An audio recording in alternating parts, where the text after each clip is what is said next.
Welcome! Today I'm showing you how to activate Google Assistant option into a NOKIA G20.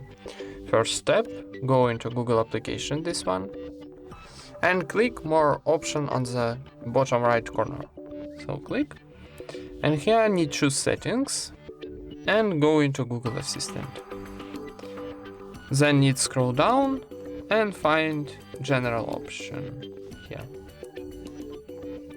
And click here to turn on Google Assistant. Click, confirm operation, turn on, and that's it. Now we activate Google Assistant option.